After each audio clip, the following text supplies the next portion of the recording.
एक शब्द का प्रयोग किया है इस कमिटी ने, जिसके रिपोर्ट को मैंने दिखाया है। इस कमिटी ने, वो शब्द है ग्रॉस डिस्क्रिपेंसी। जो अरविंद केजरीवाल जी ने और दिल्ली सरकार ने ये रिपोर्ट दी थी कि हमें इतने ऑक्सीजन की आवश्यकता है, वो 4 गुना अधिक था।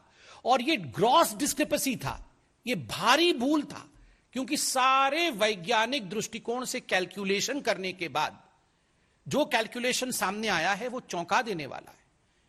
एक दिन का उदाहरण दिया है, ये पेज नंबर 14 में आप देख सकते हैं, कितने साइंटिफिक तरीके से एक टेबुलेशन दिया गया है। उस टेबल में कहा गया है कि अरविंद केजरीवाल जी ने डिमांड किया था 1140 मेट्रिक टन का। उनका कैलकुलेशन का तरीका था, उन्होंने अपने तरीके से कैलकुलेट किया और कहा कि हमें 1140 मेट्रिक टन ऑक्सीजन चाहिए। मगर जब बाद में सभी दिल्ली के अस्पतालों से डाटा इकट्ठा किया गया कि दिल्ली के अस्पतालों ने वास्तविक रूप में अपने चरम पर कितना ऑक्सीजन इस्तेमाल किया उस दिन का, तो मालूम पड़ा वो मात्र 209 मेट्रिक टन था। कहां अरविंद केजरीवाल जी कह रहे थे हमें आवश्यकता है 1140 और कहां वो 209 निकला।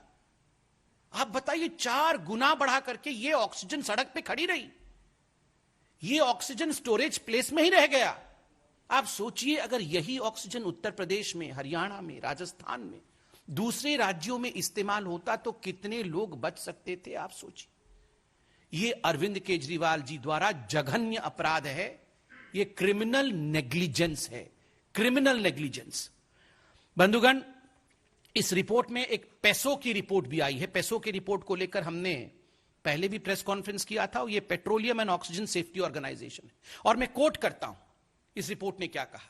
National Capital Territory NCT of Delhi had surplus oxygen supply which is affecting the LMO supply of other states.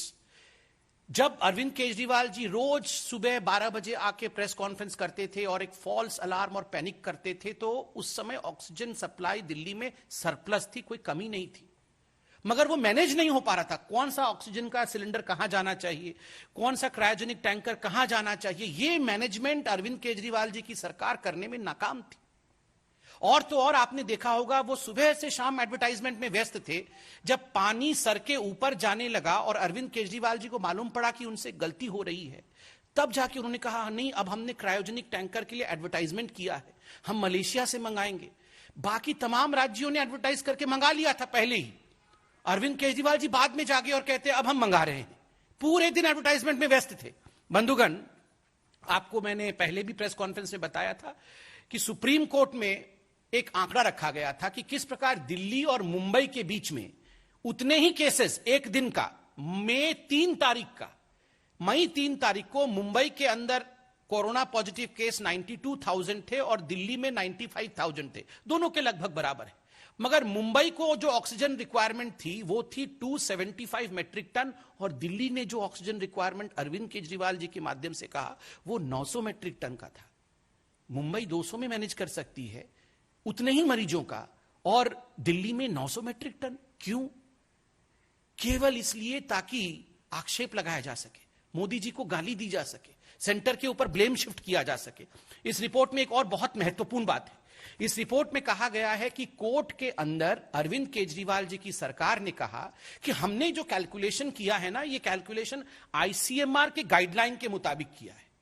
मगर आपको जान के आश्चर्य होगा, जब इस टीम ने, ये जो टीम है सुप्रीम कोर्ट की ऑडिट टीम है, जब इस सुप्रीम कोर्ट की टीम ने अरविंद केजरीवाल जी से कहा केजरीवाल जी जरा वो आईसीएमआर की गाइडलाइन की कॉपी हमें सुपुर्द करिए जिससे आपने कैलकुलेशन किया था, तो हाथ खड़े कर दिए जी अरविंद केजरीवाल ने कि हमारे पास ऐसा कोई गाइडलाइन नहीं है।